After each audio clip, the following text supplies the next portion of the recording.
This is the Undefeated podcast with your host, Keenan Tully. This is the place where we show that hearing loss is not going to be a barrier in your life. You can still chase all of your dreams no matter what. It hasn't stopped me. Don't let it stop you. Let's go.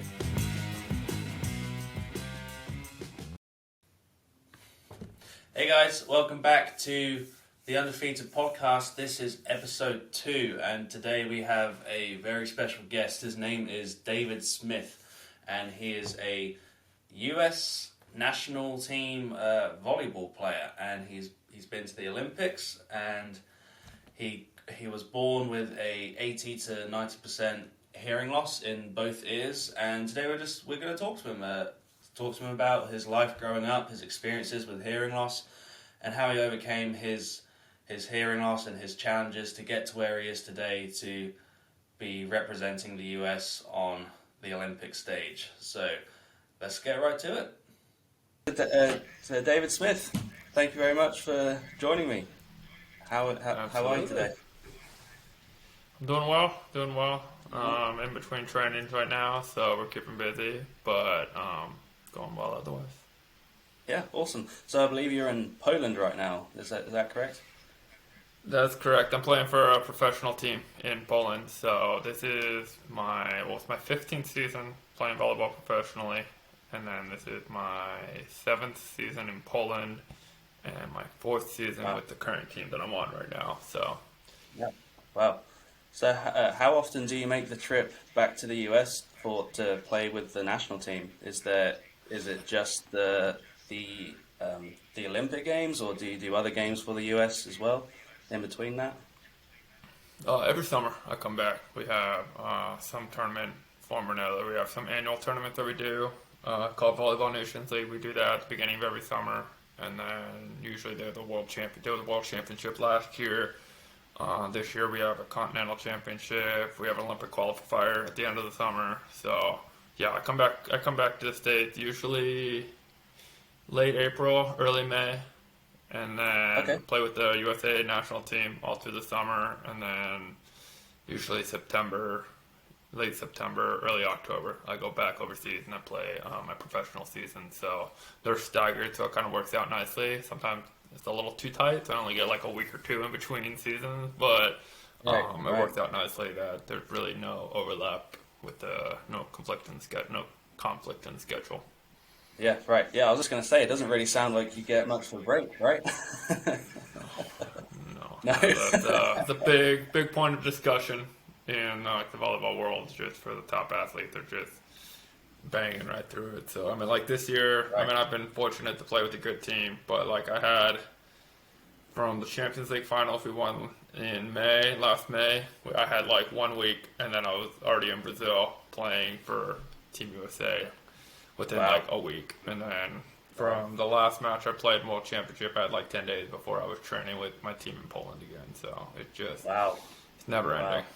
Never ending. That's crazy, yeah. It's a different world to racing, because we get a nice 3 or 4 months break every single year, you know? Yeah. Must be nice. Yeah, wow. So growing up, was volleyball always your goal, were you trying out different sports as you were growing up? What was kind of the... volleyball was a late introduction for me. I was always an athletic kid growing up, so I was involved in everything I could get my hands on. So soccer was my first love, football for you guys on the other side of the pond. Yep. But I played soccer from when I was like 5 till I was 18. So that was like my main sport for the beginning of my life. And then I played baseball, basketball, track and field, baseball, and then like any pickup sport I could. Like I was always a kid out in the breaks on the streets after school, and finding my friends and playing football, whatever we could get our hands on, whatever goal we could find, whatever hoop we could find, whatever net, and then we'd just be playing. So I was always outside. I was always trying to pick up new sports. And then in the States, volleyball is usually a late, for the men's side at least, it's usually you don't start, at least in California, it doesn't really start until you're in high school. So I didn't start playing volleyball until I was 14. And at that point, kind of all the other sports were winning out. I played volleyball and soccer. It was more of like an off-season sport for me at first. When I went into high school, I was playing soccer for my school, and then that's like the winter sport where I'm from. And so when the winter sport would end, like you could play a spring sport or you could go into PE. And I was just like, I'd rather just play on another team than go to a boring PE class. So I have a brother who's 2 years older. He was on the volleyball team, so I was like, yeah, I'll go try it out too. And kind of went from there. I wasn't great the first couple years, but I continued to grow, continued to develop, continued to love the game, and I never thought it'd take me to where I am today. But Wow. Yeah, exactly. Yeah, it was a great journey.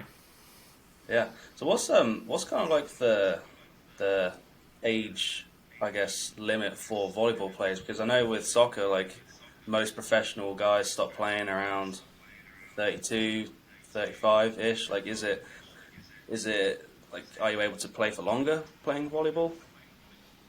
Usually it's about the same. I am definitely among the older. I'm 37 right now, so I'm the oldest guy on my team, oldest guy on the national team. But yeah, usually like guys are topping out in their mid-30s, but I think part of it has to do with I was just a late bloomer. So I mean, there's guys on my professional team here who are like 18, 19 that are like way better than I was when I was that age. But yeah, I didn't because I went through like university and everything like that, so I didn't play on my first pro team until I was 23. Made my first Olympic games when I was 27. So I've just kind of been scooting along ever since. But for some reason, more than most guys, my body, even like we were talking about the grinding schedule, for some reason my body's been able to handle it better than most other guys.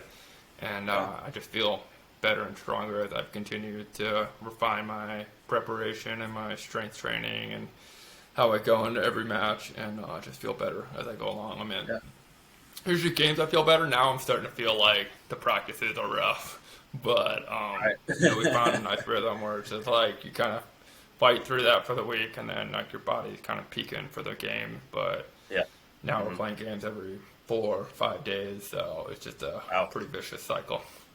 Wow, that's a busy schedule for sure. Busy schedule. So what was it about sports that kind of drew you in? Like, was it kind of a release for you with your hearing loss? Was it an opportunity for you to feel like you were part of other groups, like and part of the hearing community? Like, is that what kind of drew you in, or? I think it became that. I don't think initially that was why I started going out to sports. I think I was just drawn to sports. I think I was just an athletic kid. It brought me joy. It brought me. I don't know how to describe it. It's just something driven. And even like even now that I'm playing professionally, it's just like I'm always wanting to be active. It's just kind of part of me, part of my DNA. But I think as I grew older and I understood like what a vast difference it was between me and my hearing, counterparts, I think it became a way to kind of prove myself that I was, one of them, that I could be on the same level as, I was mainstream my whole life. I never went to a deaf school or anything like that. I was just a regular public school. I'm the only one in my family that has any hearing disability at all. So it was kind of my way to be like, okay, maybe I can't hear, but I can still be on the field with you, and I could still beat you, So that was kind of, I think it became a driving force for a little bit for me, just to prove that it wasn't going to inhibit me. And I think my parents definitely encouraged that, and they saw that I was able to excel in sports, and they saw that that was something that gave me confidence that eventually spread to other aspects of my life as well. But yeah, I think just for whatever reason, sports was a part of me from when I was born. And then I think I've been able to kind of redirect it, rechannel it, refocus it in a way that allows me to embrace it and to show myself, and it's been really interesting playing professionally overseas because, English is not everybody's first language.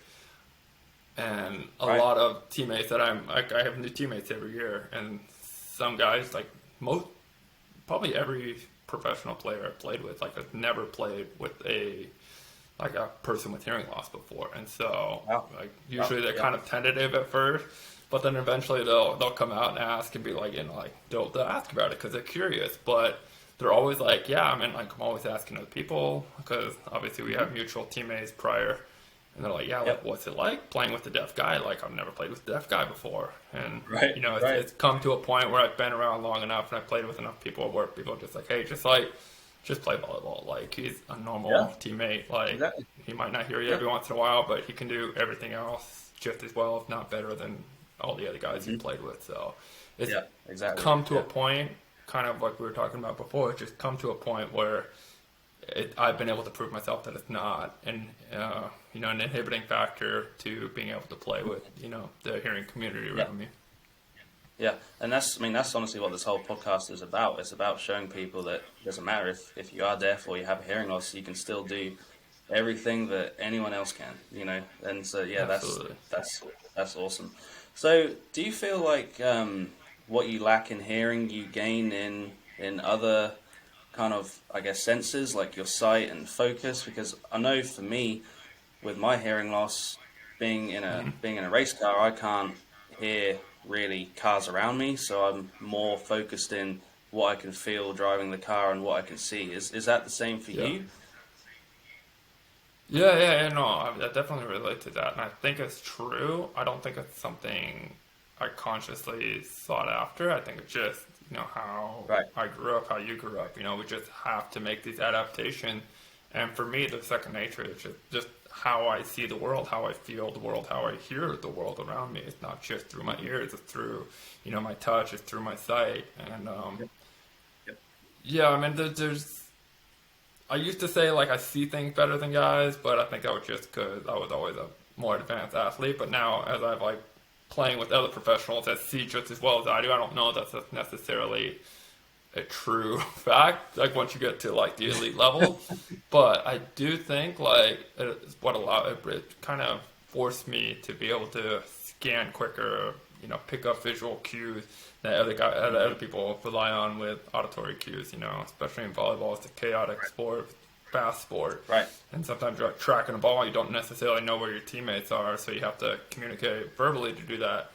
Obviously, that's a lot more difficult for me than it is for my teammates. So we found adaptations, we found a way to work together, and kind of it's a running joke, but it's also true that there's something called the David Smith rule when I play volleyball, and it's like the ball's up in the air, and I call it, and I need to take it, you back off, because other times, somebody else will call it, and then, you just basically, kind of like fielding a fly ball in baseball, whoever makes the first call goes for it, but I don't know if I'm the first call or the last call, I just know that I called it, and if I call it, I'm going to go for it, because I'm not going to be able to hear anybody call me off, so it usually causes a couple collisions early every season to try to figure out new teammates, but they're quick to adapt, and we can communicate, and I can, as I get better, I understand, hey, this teammate's really fast, he's going to be able to run that ball down, or, this guy's going to, defer to me and let me take this one off, so it's maybe a little imperfect of a system, but I think at this level we're all high level athletes, so we figure it out and we go from there. Yeah, that's pretty awesome that that the team you play with kind of changes their play to make it work with you and your needs, right? Yeah. So I think, I think, and part of what I challenged myself, especially early on, was if they're going to have to make that adaptation for me, it can't be a downgrade, So middle blockers in my sport, the position I play, are generally not very good at ball control. So passing or setting or something like that. So usually middle blockers do not touch the ball unless you're blocking or spiking or serving. So I've had to develop my defense, my digging, my setting, so that if I am calling it, and I know I have to take it because I can't hear somebody else call me off, it better be a pretty darn good set, it better be the best set. It better be a better set than somebody else taking it, that's kind of how I've had to challenge myself. So then it's in my mind at least, it's not I'm not taking something away from the team because I have a hearing disability. I'm actually making a positive impact for my team. That's kind of how I've had to reframe it in my mind, and kind of how I've had to prove it to teams because I know it crosses people's mind, maybe they don't say it to me to my face, but I know I've had people like, hey, I don't know about hiring or coaching, a deaf guy because they've never done it before. They're not exposed to it. And they've never had, another athlete that they've had to train. So, but I think, like I said, I've played long enough at a high enough level for an extended period of time where I think people understand, like, I know how to play the game and I know that I can, be a positive impact beyond even just like this traditional stats, like attacking and serving or whatever, like I have the intangible that I can contribute to the team that I think I had to force myself to become better at than most people because I knew that I had this stigma around me and I had, just other things that I couldn't do that all my other teammates have kind of had ingrained in their training and their systems growing up. Right. That was going to be one of my next questions was, have you had any sort of pushback from either other teammates that you've played with or new teammates that have come in or even coaches where they've thought, oh, I don't really know about playing with you or how I'm going to play with you or how I'm going to coach you, or have you kind of been just kind of accepted by all people? Well, I think there's always an initial hesitancy at the beginning because people they don't know what they don't know, and I can't blame them that there aren't, I understand that we are in a very small minority of a population, and I think that's one of the cool things about this podcast is so like we don't have to be, we can contribute, and I do think. Especially early on, I think even my parents were both very big advocates for me, growing up, because I know there were some questions about, hey, should we let him on this team? Should we try to find him, a special need team that he can play on? And my mom was always, pushing him, just like, let him go out there, let him figure it out, let him make mistakes, and then let's move on and keep getting better. And I think, as I showed my love for the game that I wanted to be out there, and as I showed my competency and, as I get better. I think it emboldened my parents even more to say, hey, let's keep pushing him, let's get him on better teams, let's continue to let him develop, let's not try to let other people's hesitancy kind of hinder his progress. And I think as I've gone on, it's there's always I only need one person to take a chance on me, and then it's my job once I arrive there to prove myself and to prove that it's not going to be an issue. And like I said before at the very beginning, I think it's people's unfamiliarity with interacting with people with hearing loss that's most tentative. But once I arrive and I show, first of all, I can have a normal conversation if we're face to face. It's just, background noises when I'm not looking at you. I can't reach your lip. And I think once they realize that, then it's like, oh, okay, maybe it's not as big of an issue as, the stigma and the I don't know, the bias is initially, just because again, there's not that much exposure to people with hearing loss. Right. Yeah. There isn't at all. Right. So so you mentioned things like hearing calls and decisions during games is obviously harder for you. Is there a way to have your coaches or the referees kind of connected to your hearing aids so that when a call is made or when a decision is made, it goes straight to your hearing aids? Is that something you've thought about or something that's even possible? Yeah, I think early on, I've always worn my aids when I'm playing. I really never take them out unless I'm sleeping or, shower, swimming, something with water. Right. I know in high school, there was talk about maybe giving, because I had a microphone that attached to my hearing aid, so maybe give that to a coach so that he can talk to me directly. But I think for me, I found that distracting. I really found that distracting because, I want to be able to hear my teammates around me. I don't want to, have my coach literally in my ear, trying to give me direction when, nobody else has that. Everybody else can hear your coach, but it's not, in your ear trying to talk to you. And so I think I didn't do that. And for me, especially, I think I've got to the point where it's if my coach needs to talk to me, we're going to talk between rallies, and I have the advantage because I can read lips. So if my coach is on the sideline, I can stand in the middle of the court, and all he has to do is talk to me, and I can understand what he's saying. I don't need to come up and, have him whisper in my ear. I'm much Right. much better Yeah. off standing on the other side of the court and just lip reading what he's saying. Yeah. As far as referees go, like that's an issue that I'm always gonna have. But like I literally don't hear the whistle. Like it's too high of a pitch for Wow. I don't know if it's for my hearing aids or for me, but I rarely, I'm talking like less than 0.5% of the whistles, like I actually ever hear, and that's if they're sitting right next to me. So like I have this joke with my assistant coach because I was like, this year we were doing serving practices, and I looked at him one time, and I noticed he had a whistle in his mouth. I'm like, are you blowing a whistle before every single serve in the serving practice? He's like, yeah. And I'm like, oh, like, no, I had no idea. I've been playing for you for 4 years, and I had no idea you were doing this. So Wow. it's been an issue in games, but it's just like I just have to make those adaptations. So the biggest two for me are whistles to start the play. So if I'm serving, the referee blows a whistle, you have 8 seconds to serve. But if I'm not looking at and they have a hand signal that they do too, like they blow the whistle and then they wave their arm like that. But if I'm not looking at them, I don't hear the whistle. So there's been times when I'm like, I just have the ball, I'm kind of like in my own head, doing my routine, getting ready to serve, and I look up, and like the referee's looking at me, like a couple other people, I'm just like waiting for the ref to put up his arm, and then like have a couple seconds go by, and I'm like, oh wait, I think he already blew the whistle. So then I just have to like scramble and put the ball in, otherwise I'm going to get a fault for delay of game.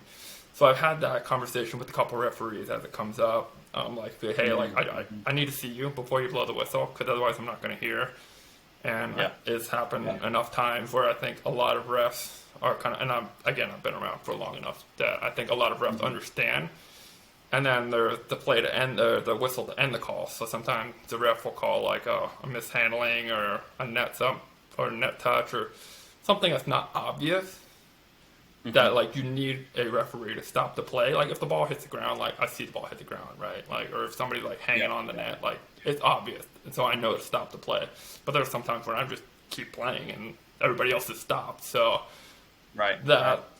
been an issue a couple times where I see the ball and I'm like, okay, I'm gonna spike it. I go up, but like everybody else is like, it's a dead ball, and so I've like hit a couple people there. Normally that's like a blatant red card, you're out of the game. But I think everybody, like my teammate too, like also advocate on my behalf of like, hey, like he literally didn't hear, he's not trying to do anything malicious. And normally the initial reaction is like, dude, you want to fight? Oh wait, he didn't hear it, and then we just sorry about that, and then move on to the next play. But it's happened a few times. Like there was one last year that was pretty bad. A guy straight in the face, and he wasn't ready for it. Yeah. Okay. I mean that's like a once in every 5 or 6 year kind of thing. But I remember it happened last year. I felt pretty bad, but he was able to brush it off and keep going. Yeah. Well, I'm glad that doesn't happen every single game. No. Like normally I can sense it, but it's just those random plays where it's a super fast one and the ball is like straight above me. So I can't like see everybody else just kind of like, you can see like everybody's bodies kind of relax when the whistle's over because you're done, the ball's dead. But if I'm not looking down or around, it can be a problem. But then also my setters know not to set me. Like sometimes like people will just play it out, but like my setters know like, oh, he's actually coming in, so just don't set him the ball, otherwise he's gonna hit it hard. I mean, I've seen it really sucks in the moment. I feel bad, but obviously I can look back and laugh at it now. Yeah, I mean, I've seen how hard you can hit those balls. I mean, they move at some speed, honestly. Yeah. So how soon into your volleyball career did you realize that like this is something that I know I'm going to be able to take forward and do for a living and take it to the level that you have done, playing for the US national team, playing overseas? Like how was it in your first year that you realized like, oh, okay, I'm pretty good at this, to be able to get to that?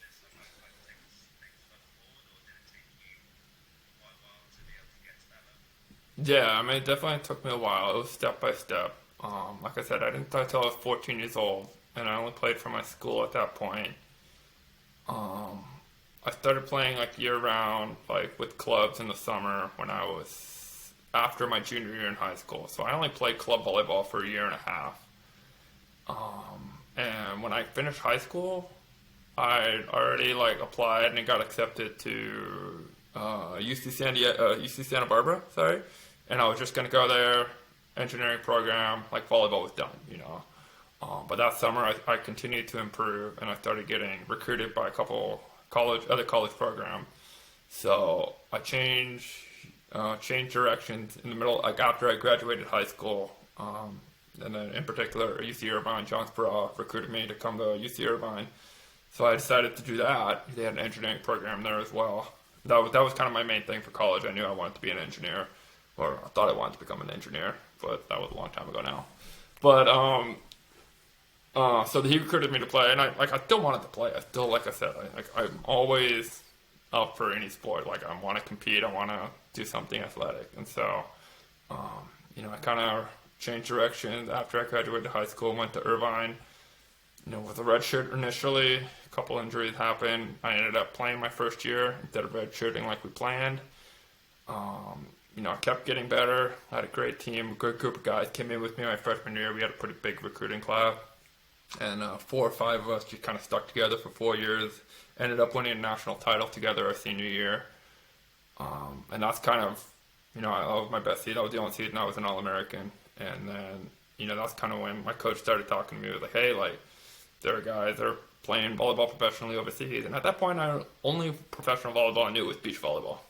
Growing up in California, AVP was everywhere. But I didn't know that I knew there was no indoor league. So I thought, after college, my volleyball career is done. But he was like, oh, no, like if you go to Europe, go to South, go to Brazil, Argentina, mostly Europe, guys go over there, they make a living, they play, and then they continue to train and hope to make the Olympic team.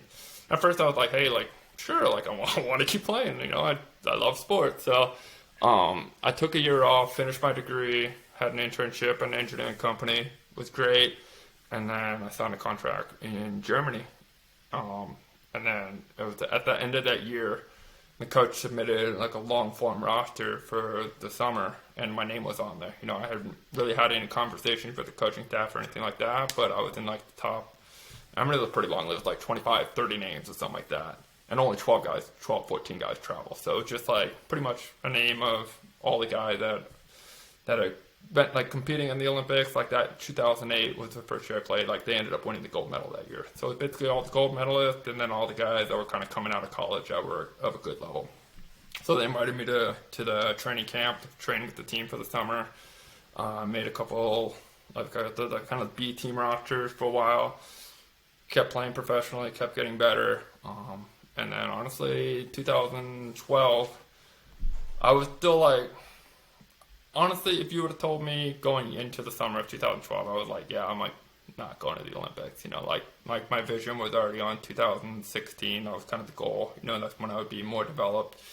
But then I just played really well that summer, and doors kept opening, and I kept going through them, and things ended up working out.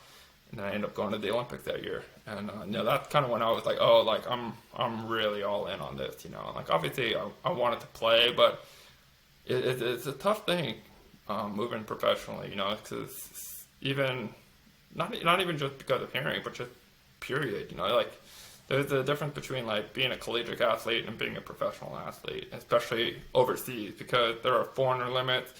And you just like, there's so many different professional leagues overseas. It's like, you have to prove yourself, and you have to prove yourself, and you have to prove yourself. And you don't get a chance to prove yourself until somebody actually gives you a chance.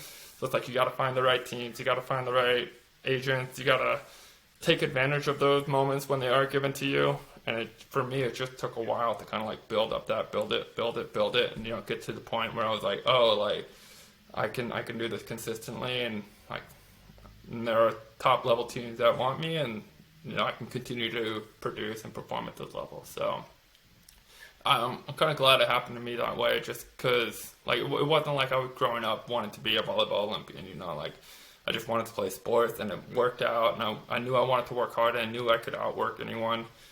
And then just opportunity kept coming up, and like I wanted to continue to push myself to see where I could end up, see where I could take it, and just it kind of kept ended up working out. So.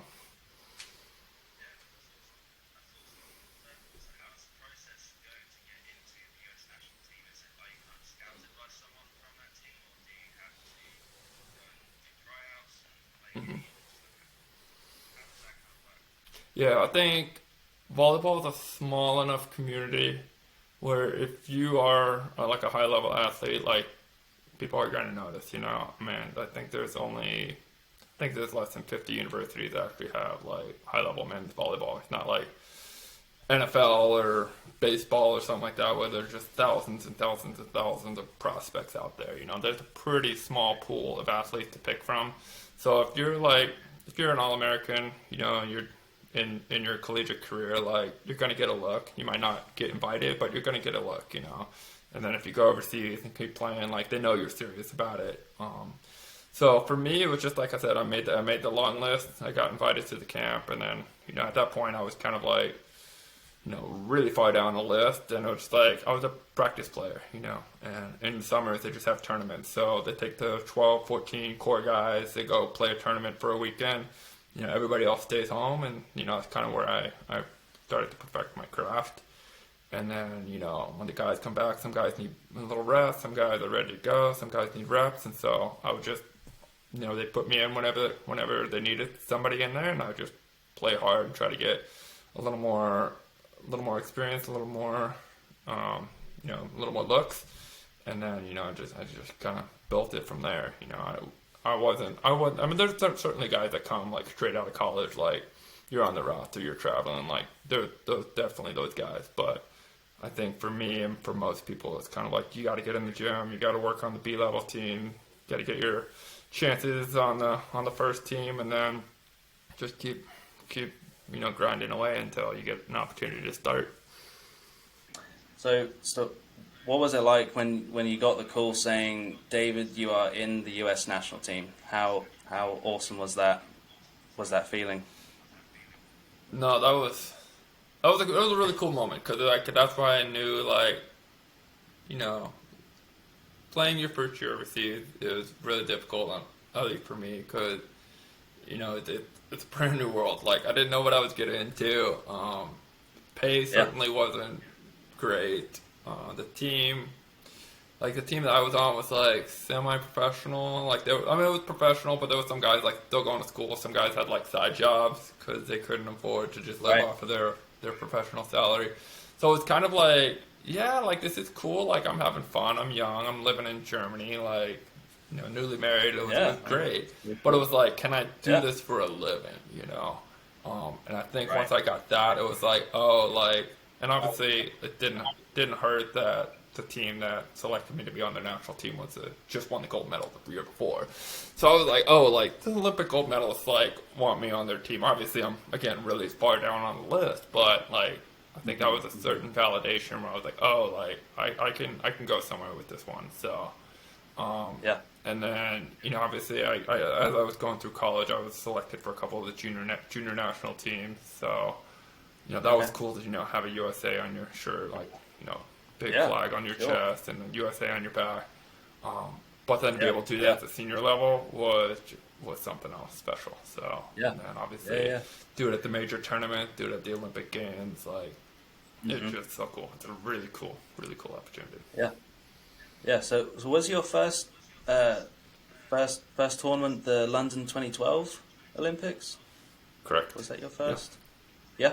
So what was that moment like, walking out on that massive stage? Like, were you nervous, or were you so much kind of just taken back by where you were that you didn't really have time to be nervous, Yeah, no, I mean, it was surreal. I remember landing and being like, oh, I'm here. Cause again, that at the beginning of the summer, I was happy. I was, living a dream, but I didn't think I was gonna make it. I didn't think I was there was a lot of great players in the gym, and so I was it's gonna be a long shot, and I really thought I had a very, very tiny percentage. And then when the series of events that happened, and it was kind of funny, because the first moment when I started to realize it, it's It was like they were talking about roster because we had a tournament and we were kind of like getting closer to the Olympics, and they were getting ready to name the team. And they're like, okay, we're gonna take this group to this tournament, and then once this weekend's over, we're gonna send a couple guys home, and we're gonna keep 12 guys, and those 12 guys are gonna be an Olympic team. I was like, oh, cool, and I'm going to that weekend, so I'm like, oh, sweet, like I'll be like part of that last cut. And they were like, oh, Yeah. but we're only taking like 3 guys from your position, and only 3 guys, and 3 guys from our position go on. Like normally you travel 4 guys, and 3 guys, like because normally you travel 14 guys, and then for the Olympics for some reason you only can travel 12. So normally in 14-man rosters we travel 4 guys from my position, but for the Olympic roster we only travel 3. And for whatever reason we took a couple extra guys from other positions. And that weekend we were only going to travel with 3 middle blockers. So I was like, wait a second, like, are you telling me that I'm going to be on the Olympic team without telling me you're going to be on the Olympic team? Like, what's going on? So it was just, like, that was kind of like the first thing. And then, like, I was supposed to have a meeting with the coach, but then, like, he got like, pulled away with some other obligations. So I was like, wait, what's going on? So the assistant coach was like, okay, like, it was late at night. Like, we just had a game. We were about to get on a plane, go to Bulgaria the next day. And so the coach was like, okay, like, head coach is caught up in all these other duties. So the assistant coach was like, okay, congratulations, go to the Olympics, go eat dinner. And I was like, wait, what? Like, this is not how the moment's supposed to go. Wow. So it was like a crazy moment. And then, just like it was literally like 2 weeks. Like, we had finished that other tournament, and then it was like, oh, I'm getting on a plane to London. And then, like, you go through all the Olympic processing, get all the gear, you see all the other athletes, and London was the last one where the volleyball team stayed, and there was like a normal athletes village. I'll get onto that later, but like literally, like I was in the village, like downstairs to the left. I remember like the gymnast, like there were a bunch of track and field athletes, like doing some drills, like in the middle of our dorms, and we're just like, what is this? Going to the hall, like Michael Phelps was there, Usain Bolt doing the bolt in the cafeteria, and it was just a surreal moment. I mean, just you see all these athletes on TV, and all of a sudden, like, they're just there in front of you, and they're eating the same dining hall as you are, they're sleeping in the same building you are, and it's just a crazy experiment. And at that point, like, I was pretty much the backup, so there wasn't so much expectation on me to like actually play volleyball. I was just enjoying the moment. Okay, so obviously you compete with your hearing aids, but have you had to modify them or customize them to be able to suit how like your playing, or like obviously they're probably open to quite a lot of sweat, and obviously balls flying and stuff. So do you have to make any changes to your hearing aids, or are they just normal hearing aids that everyone else wears? I just wear basic over the ear hearing aids. Yep. But yeah, sweat is my nemesis for sure. Right. Okay. Always there. But when I was young, it was tough. Obviously, the technology was much newer then. The units were a lot more basic than they are now. So we would try different ways to cover them. I would wear headbands sometimes, but I didn't like the way that felt, and so that kind of went out the door. I mean, that was probably more of an image look thing than an actual relevant reason for protecting my hearing aids, but headbands didn't last very long for me. But we would try, like, they had like super seals and basically saran wrap that I would just try to wrap my hearing aids in to try to keep the moisture out. But I always found for me, like, because I would play like, soccer games, volleyball games, like I was out there for several hours at a time. By the time it was done, the sweat had already got in there, and they were just holding the moisture into the aid. It wasn't actually helping at all. And so eventually I found out, for me at least, that just leaving them as they are, and hopefully just they evaporate like everything else does. But I mean, obviously over the course of time, usually I have to take mine in every year, get them fixed, and they're like it's funny because anytime I go to a new audiologist, they're like, "Oh, like we don't know send it." I'm like, just send it in, and they're gonna say like every piece inside of here is corroded, like the processing, the microphone, everything is just corroded with sweat right now. And they always Wow. send it in, like, yeah, but everything's messed up. They just sent you a brand new unit back. Oh wow. So, Okay. but yeah, sweat's always a problem. I've tried things in the Yeah. past, but in the end, it's just just deal with it. And so, like I have at night, I have little dry aid compartments that try to pull the moisture out of the aids. But Okay. yeah, I mean, and too, like the technology has gotten better, and the designs have gotten so much better over the past 30 years that I've been wearing hearing aids. So they do better just as they are, anyways. But I mean, I still have to send them in every once in a while to get them repaired. Much more than an average person would, at least. Right. But like, So, and then ever since I made the Olympic team too, like I've had Oticon come alongside and like help me and support me in that way too. So they've been giving me a lot of fantastic devices. So that's fantastic. sorry to throw that plug in there, but that's kind of like what I've been doing the last few years. Right, So go ahead. I have a contact with a couple of people inside that company who've just been fantastic and making sure all my hearing needs are seen to. Yep, that's awesome. So, do they stay in your ears pretty well? Because obviously you're running around, you're jumping up, crashing into other players. Like, have you ever had them fall out during a game, or? I've had them fall out before in the You middle have? of plays. That's a rough one. Yeah, But I have I've like bet. because my hearing loss is pretty severe, so I have a pretty big aid, and I have like the mold inside of it. Okay. So it's pretty Yeah. locked in. So I have like the in the ear mold, and then Okay. I have behind the ear unit, and it's all attached Okay. with like a pretty strong like silicone rubber, whatever it is. Yeah. So that actually it stays pretty well. Like it doesn't ever fall out if I just like move my head a lot. But I've been hit in the face by other people, and I've been hit in the face by the ball. And sometimes just that rapid movement knocks it out. Like there is one instance, I don't remember, it was 2013. I remember it so specifically too. Like I literally got blasted in the face with the ball, and my hearing aid fell out. Oh But no. the ball still they didn't play.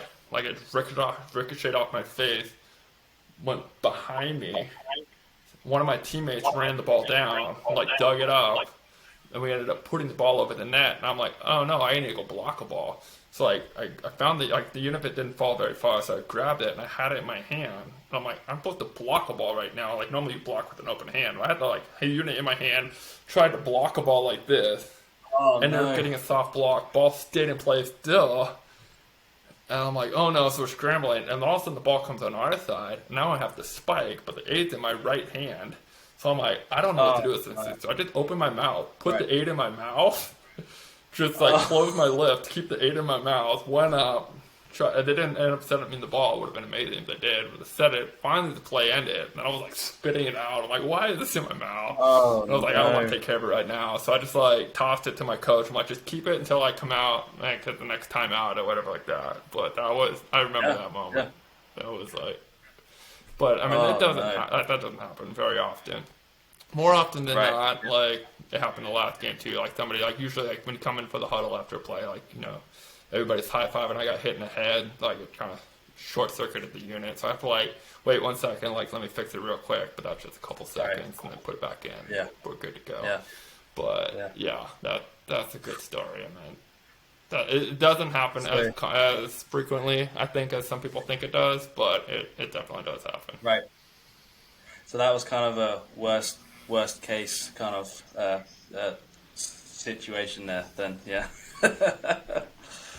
Oh no, yeah, that sounds terrible. But I mean, you made it work somehow. Made it work somehow. Yeah, I just had to find a bunch of emergency action to get that thing done. Well, David, it's been an absolute pleasure talking to you. This has been awesome, and I think the whole of the US and the hard of hearing and deaf community can say thank you for showing people that you can still do anything, even with a hearing loss. So that's just awesome. And one more question: